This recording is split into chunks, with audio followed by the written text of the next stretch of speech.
time talking about how to communicate your ministry in terms of fundraising or recruiting ministry partners and then communicating back to them how to communicate your ministry and then communicate it in a newsletter or thank you note, etc. So when you get in this world, you end up with having really three ways to describe what you're doing. One, the big picture, and people call that the vision.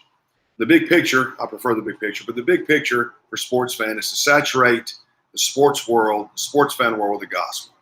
And the mission, which is a further application of that, is we disciple evangelists. A friend of mine who does this for a living, he came up with this language. And really, if I was going to tweak it a little bit, I would say we really present opportunities for evangelists to come and do this work. In that process, there's an informal understanding of the life of the evangelist, and you can call that discipling if you want to, but discipling evangelists.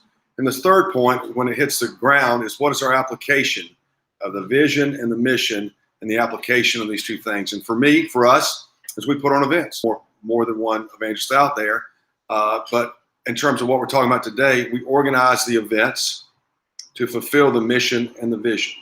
And so I spend my time organizing the events, whether it's the College Football Championship, the Music City Grand Prix, the Super Bowl outreach, going to London for 2 weeks, these things, all these efforts of organizing is really applying the mission, discipling evangelists, and the vision, saturating the sports fan world with the gospel.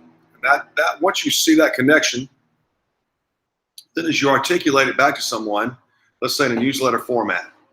So in the newsletter format, when I show a picture of a group like the guys, the 15 evangelists from the Music City Grand Prix, I'm showing ministry partners, say, what you are investing in, what you're donating to have happen has happened here in Nashville, Tennessee. And then when I give an editorial comment about, hey, 15 men participated, and here's Tim from here, and here's Jim from here, and David from there, and talk about their life, Jeremy, and so forth, then they begin to further have understanding of the application of the vision and mission. And that's a satisfying thing to someone who's partnered with you, in this case financially, for you to do what you said you would do. And it's kind of that simple. You see, connecting the picture, the text, with the connection with the mission and the vision. And your conversation with people, inviting them to partner, this is kind of the flow. Here's my vision, here's the mission of it all, here's our application. And you're just repeating it back to them in a newsletter format. And a thank you note, same thing. Dear Bill, thank you for your generous contribution of X. It led to 15 men being in Nashville, Tennessee, August 5th through 8th, evangelizing really probably 100,000 people there that weekend at least, 100,000 fans and local citizens during the Music City Grand Prix. And when I began to articulate, explain it a little bit more, you begin to see that they're reading what they are investing and donating to have happen. And isn't that make it so much simpler for you? And I know in my life, this whole work, the challenge is time. You just can't do everything that you need to do. And so what happens to me personally is when it gets over just a little too complicated for me, I just don't do it. And so in simplifying the process, I've noticed it's much easier for me to do it and understanding when I send someone a picture what that really represents.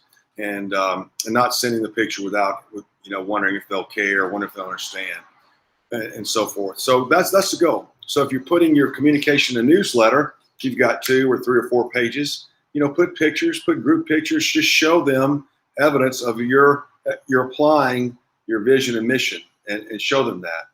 And that's all there is to it, thanking it and when you thank them as well. So you want to go beyond just, hey, the gospel is preached and in generalities, you want to get down in the details of your application of your vision and mission. And the more details you can give without being overwhelming, so helps the communication with your ministry partner. I use this phrase, use descriptive language. Descriptive language is like we were at the corner of 2nd and Broad for 3 days from noon to 8 every day. There were 2 to 4 of us there every day preaching the gospel. Tim would be preaching, and Joe would be passing out tracts, and Scott would be here. And that's what I'm saying. Use definitive, descriptive language and what you're saying instead of broad brush, typical kind of language that we oftentimes use when we speak code to each other. We're telling what's going on. So hope you're getting what I'm saying here. I hope I'm being definitive and descriptive of myself. That's the goal here. And then the layout of the newsletter and the layout of your thank you note, you have some creative ability there. But again, you want to keep it simple and you want to keep it focused on a picture and some text describing what went on as evidence of the application of your vision and mission statement. And it's really kind of that simple. For me, I'm not very creative. I have to have someone help me be creative. I'm just too, I don't know what the word is, black and white, I guess. But I'm not creative, and so I have to enlist someone to be creative for me. If that's you, then get someone to help you organize your pictures and text to make it look presentable. So, but that's not really what you're communicating. That's really how, in a sense, how the layout of your communication. Maybe you use when it comes to thank you notes, I've oftentimes gone back and forth between writing a personal note and having a typed out letter. My handwriting is so terrible.